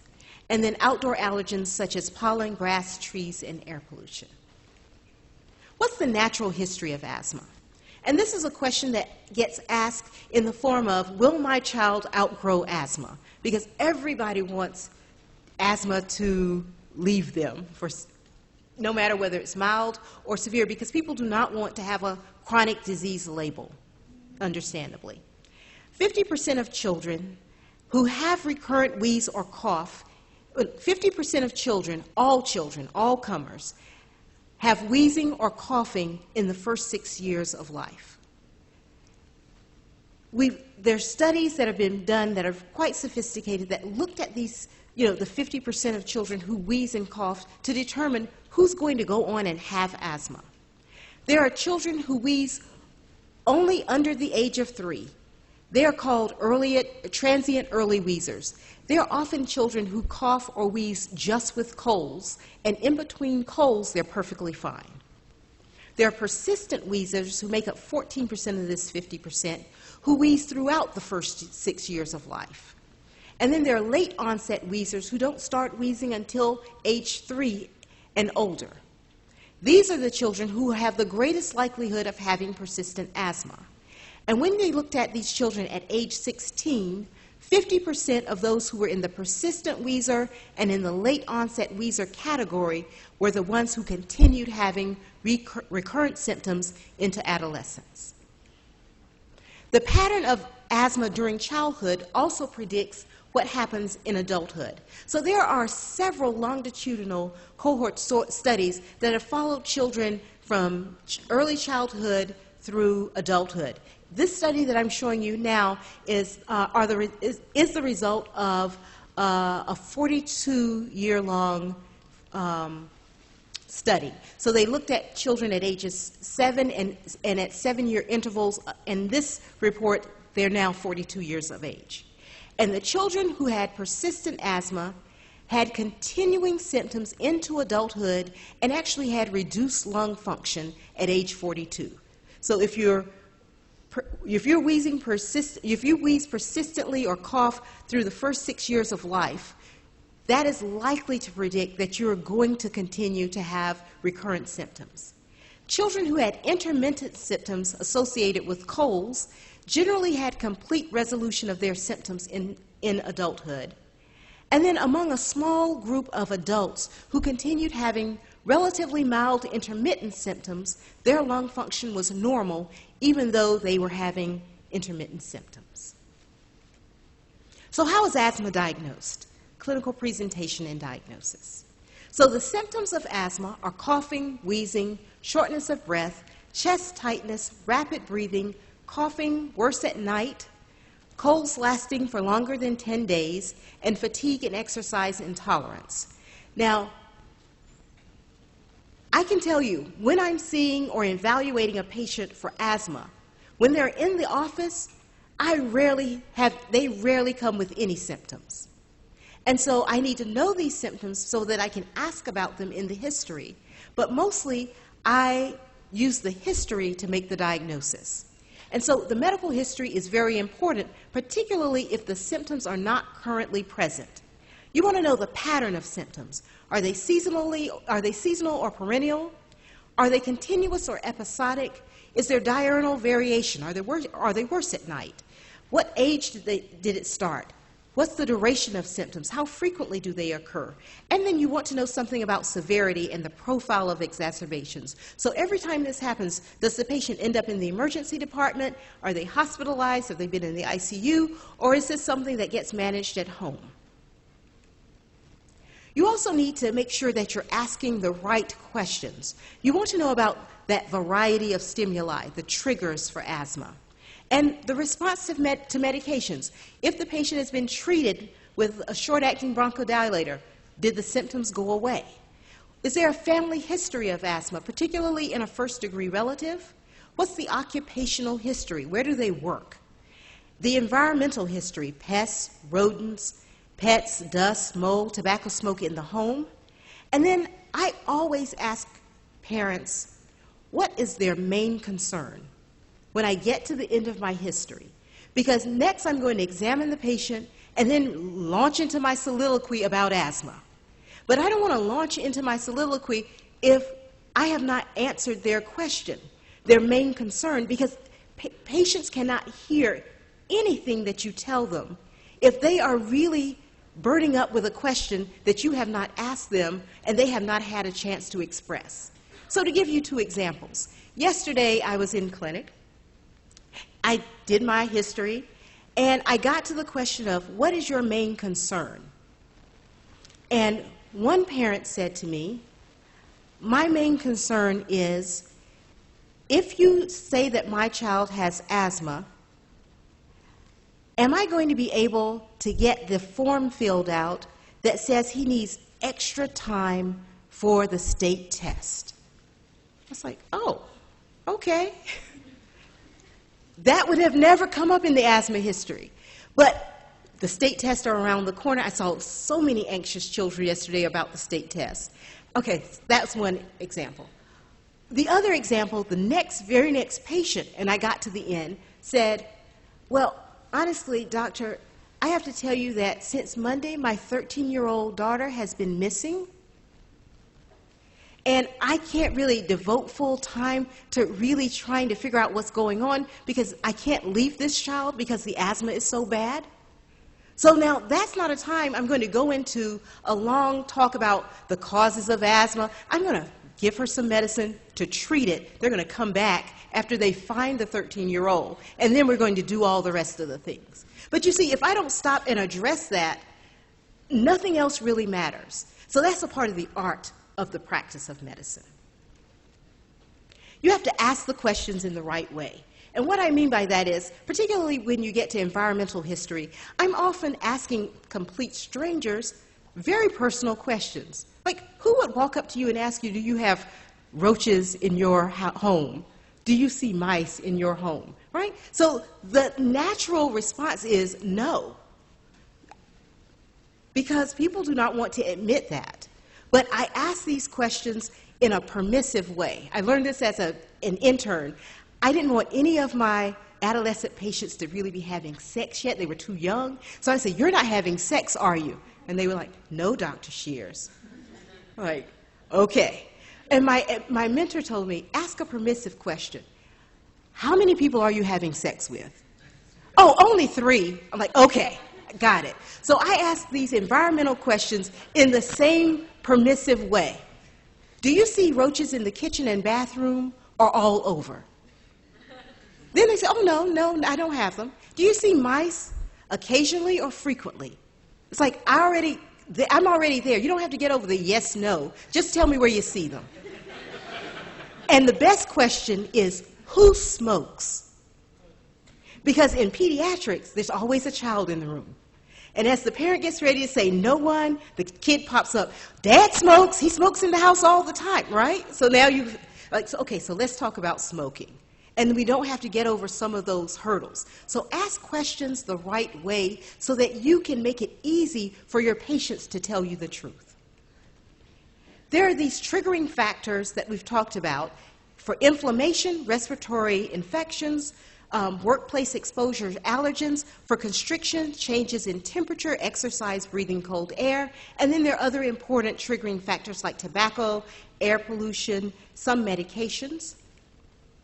When we're diagnosing asthma, I do a pulmonary focused exam looking for signs of atopy and allergy, rhinitis, nasal congestion, atopic dermatitis, and eczema. I look for signs of respiratory distress, nasal flaring indicating air hunger, retractions, sucking in of the skin around the ribs, tachypnea, rapid breathing, a prolonged I inspiration to expiratory ratio because they're pushing the air out through narrowed airways, and clearly an inability to complete sentences is a sign of significant respiratory distress. And then I listen for cough, wheeze, crackles. I listen if the wheeze is localized or diffuse, and I listen for air movement throughout all the lobes of the lung. One of the diagnostic tools that I use is spirometry. And spirometry measures flow and volume of air generated after the patient takes a maximal deep breath in, then forcefully blows all of the air out of the lungs. So here you see a tidal breath, normal resting breathing. We say take a deep breath in, and the patient breathes all the way in to total lung capacity, and breathe out as hard and as fast as you can, and they breathe out to residual volume. And I'm looking at this portion of the flow volume curve. It's a straight line, that's normal, but when I see concavity in that area, that is indicative of airway obstruction. We can also use bronchoprovocation testing with a methylcholine challenge test. Methylcholine is akin to acetylcholine, and acetylcholine is the neurotransmitter that's released that it leads to bronchoconstriction.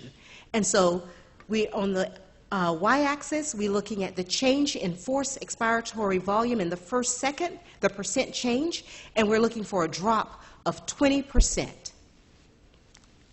On the x-axis, we are looking at concentrations of methylcholine that's inhaled. So in the normal, starting over here on the right, we start at a higher concentration because we expect that it's going to take a higher dose for a normal airway to respond to methylcholine and to reach the provocation dose 20, which is the PD20, the dose where there's a 20% change in FEV1. And what you can see here is in the normal airway, the provocation dose is somewhere between 64 and 128 milligrams per milliliters, whereas with a mild asthmatic, we start at a lower dose when we are suspecting asthma because we know that the PD20 will be reached at a much lower dose. So at a dose of a concentration of 4, the PD20 is reached, but in a more severe asthmatic, the PD20 is reached at a dose of 1 milligram. And so we use this test to determine, particularly in people who are asymptomatic, is this really airway hyperresponsiveness and asthma?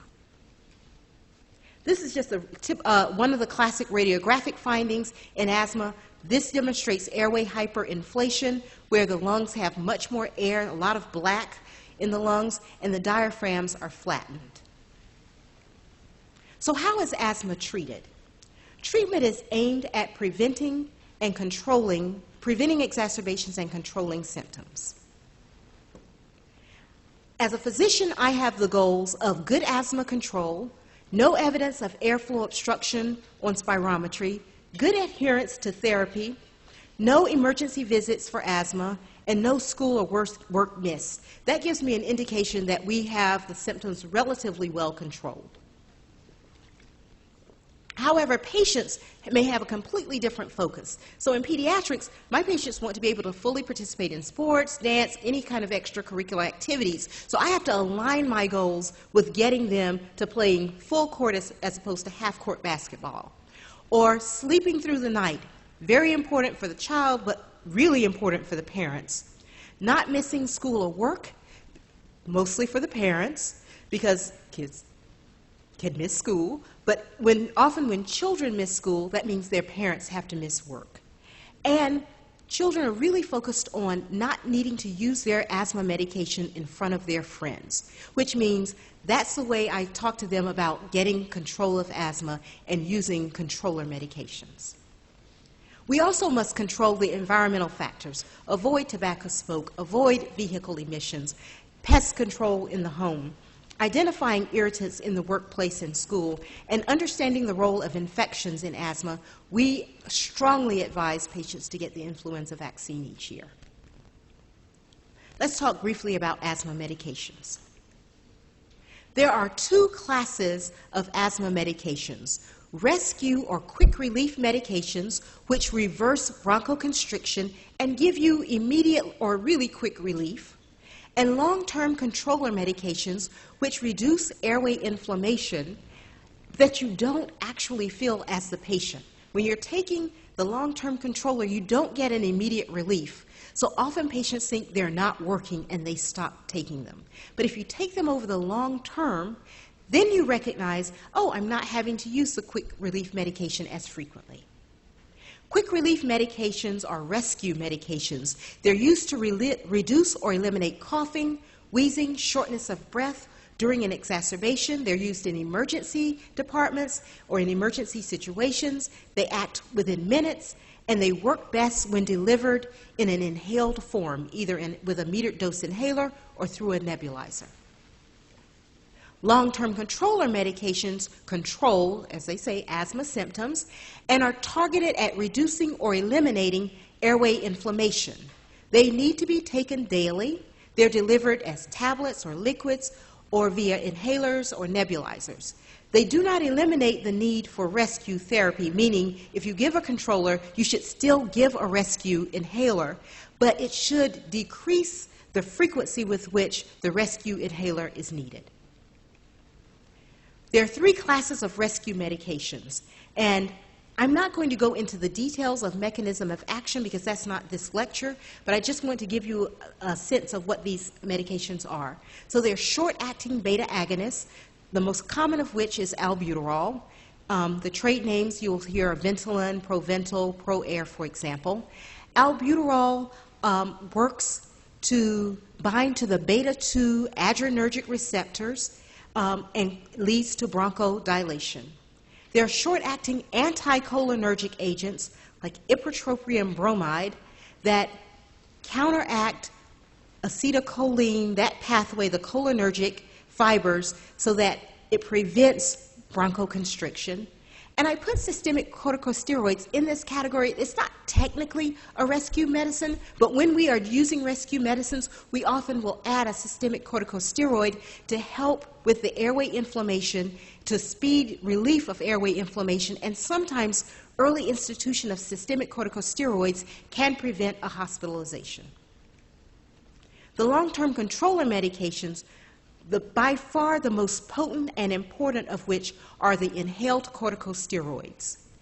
Budesonide, fluticasone, beclomethasone is one of the oldest. Inhaled corticosteroids used daily will reduce the frequency of asthma exacerbations. There are long-term beta-2 agonists, which cause bronchodilation over a long period of time, so it helps to control bronchoconstriction. There are leukotriene receptor antagonists or leukotriene modifiers, the most commonly used which is montelukast. It only works on one of the pathways of inflammation, so not nearly as potent as the inhaled corticosteroids.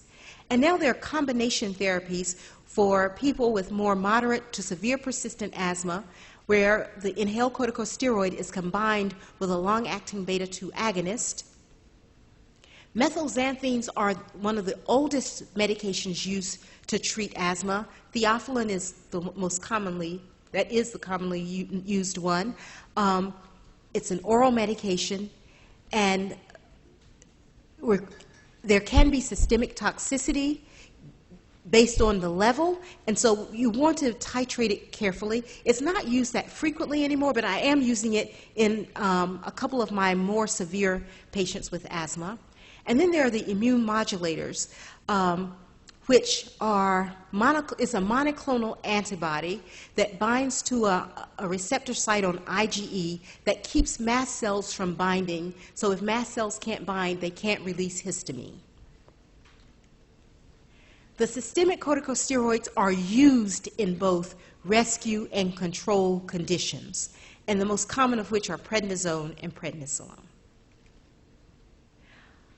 Just briefly on the inhalant medication delivery devices, you see these are metered dose inhalers or asthma pumps. The advantages of a pump is that they're quick to use, they're portable, they're available for both rescue and controller medication. The disadvantage is they do require some level of coordination in terms of actuation and inhalation and holding your breath. And if you are having an asthma exacerbation, it is virtually impossible to have good technique for maximal drug delivery. So therefore, I give all patients who I give a metered dose inhaler a valved holding chamber, which reduces the need for that coordination. And I'm going to skip down to this area. They're relatively inexpensive. You get good drug delivery, and they're portable. Now, the disadvantages are that you need to clean them properly, and the dose of the drug that's delivered can differ based on the brand of spacer that you use. So I have chosen a spacer, and I use that one brand for everybody. But my colleagues have chosen others for different reasons. There are dry powder inhalers that come as disc or twist inhalers. The advantages are that it's easy to use and it has no taste.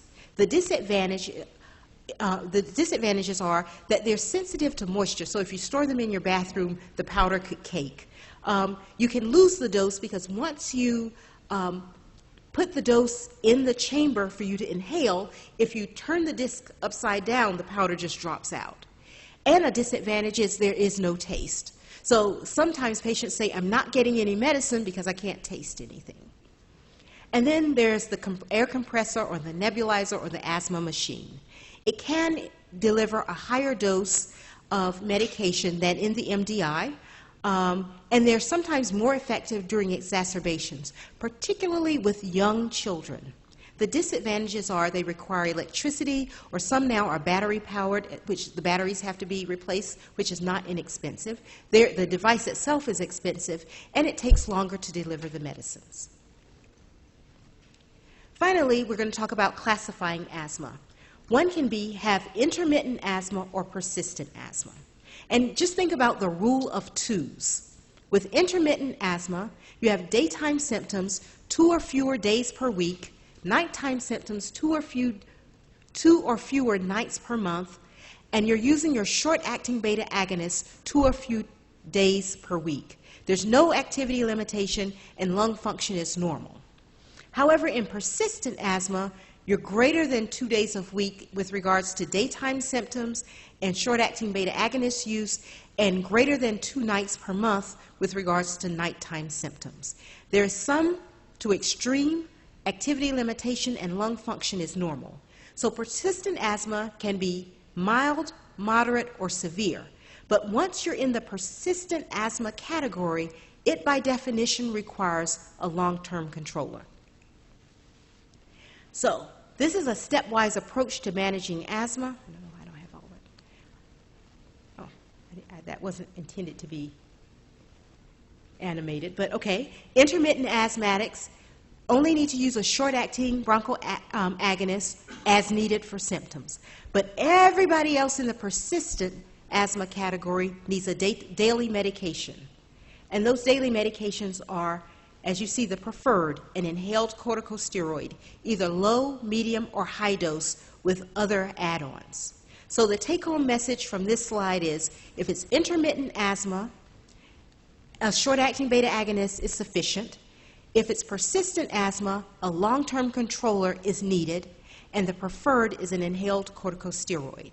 I usually start at the highest level of asthma severity, because I want to get the symptoms under control quickly, and then I step down the medications to the lowest number of meds, the lowest dose that can keep the asthma under control. And at all times, I'm teaching the patient, and we're doing environmental control measures. So in summary, asthma affects respiratory system mechanics by decreasing airway caliber, increasing airway resistance, increasing airflow obstruction. The diagnosis is made often by the history, specifically with the pattern and symptoms that are present: cough, wheeze, shortness of breath, and chest tightness. The physical exam, if there's something present. Spirometry is an objective measure of an obstructive defect, and methylcholine test is a way to look at airway hyperresponsiveness. And the treatment includes bronchodilators, corticosteroids, both systemic and inhaled, anticholinergic agents, leukotriene modifiers, methaxanthines, and the anti-IgE medicines. The effect on gas exchange is with VQ mismatch. You can measure that looking at arterial blood gases or pulse oximetry, and the treatment is oxygen. And then we didn't talk about this because it's not in the core of this talk, but in severe asthma, you also can have a ventilation defect that will require either invasive or non-invasive ventilation. Thank you.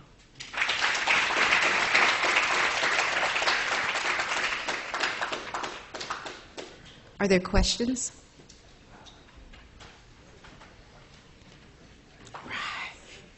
Everybody's so tired, they're like, can we go? That was awesome. Thank you. No, thank you very, very much. That was great. I feel like it's... I know, right? I'm thinking, these are all the things I do wrong and all that stuff. Yeah, you do them right. No, I would like Your this style. is the model by which the other single.